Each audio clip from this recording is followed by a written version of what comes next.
Hey, I'm Eric Anthony, and I'm going to talk a little bit about making a decision as a leader and then communicating it effectively with your organization, with your employees. Uh, First, we're going to talk about the decision making process as a whole. There's a couple of ways that you, as a leader, can make a decision.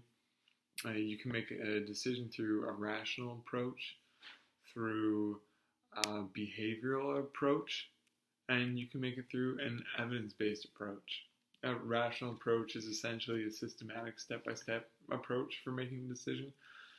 You're going to state the situational goal, identify the problem. You're going to determine the decision type, and then generate a list of alternatives. After you generate the list of alternatives, you're going to analyze and look at the outcomes for each of the alternatives. How does the decision that you're going to make affect your organization, affect your employees? And then you're going to implement the plan. After implementing the plan, you're going to look at a control measure.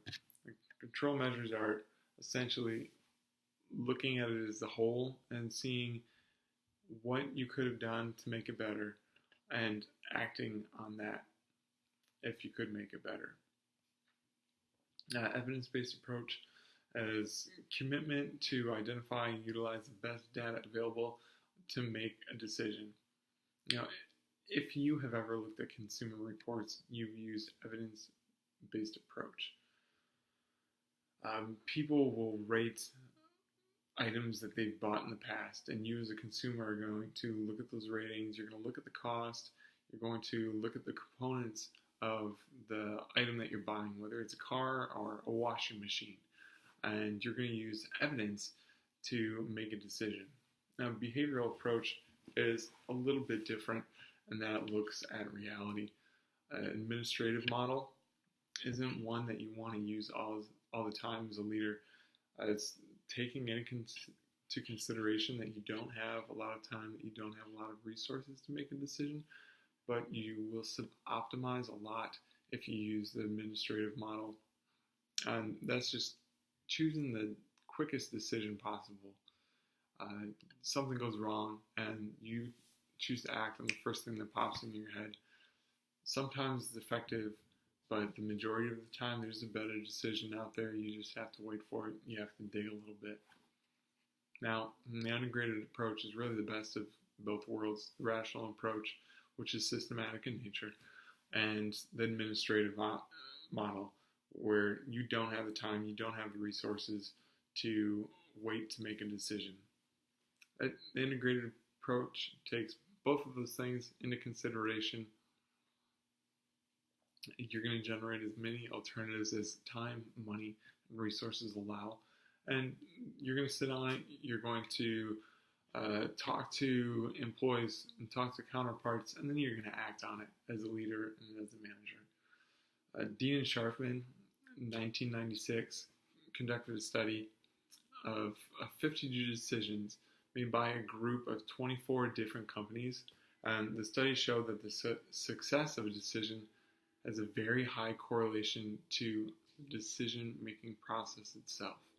So whether you choose rational approach, evidence-based approach, or a behavioral approach.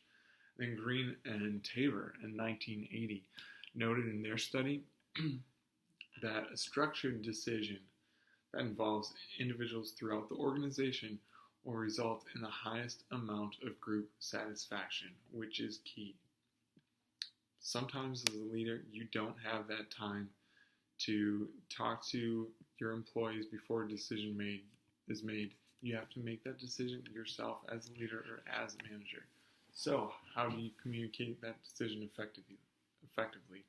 I did quite a bit of research, and the theory that I came up with is that if you have to communicate a decision effectively that you made as a leader yourself, using charismatic leadership traits is the best way to communicate that and to get your employees to buy into the decision that you made. So let's look at charismatic leadership traits in general. What you can do as a leader to generate buy-in with your employees.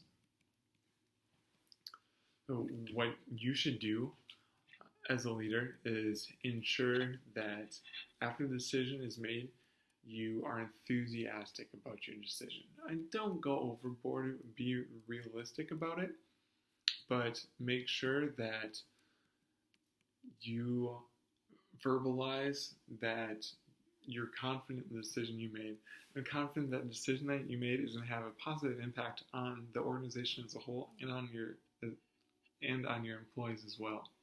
And non-verbally express that. Be confident, stand tall in everything that you do, and act. Actually, you as a leader, act on your decision, and empower the employees.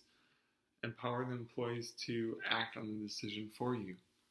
Again, make sure that they know why you made the decision. They know why the decision is important for the organization and how the decision affects them as an employee and how they can act on it, act on the decision itself to positively affect the organization. Make sure that they know that what they do is important. And then empathize with them. Even if the decision is a great decision for 98% of the organization, 90% of the company, there's still that 2% that may have some negative attribute that's allocated to them via this decision. Empathize with them. It's like, hey Joe, hey Jerry, I know this decision is going to impact you in this way. You are going to have to do this, this, and this to overcome that. But the reason we went with this decision is because of, and you can help the organization grow.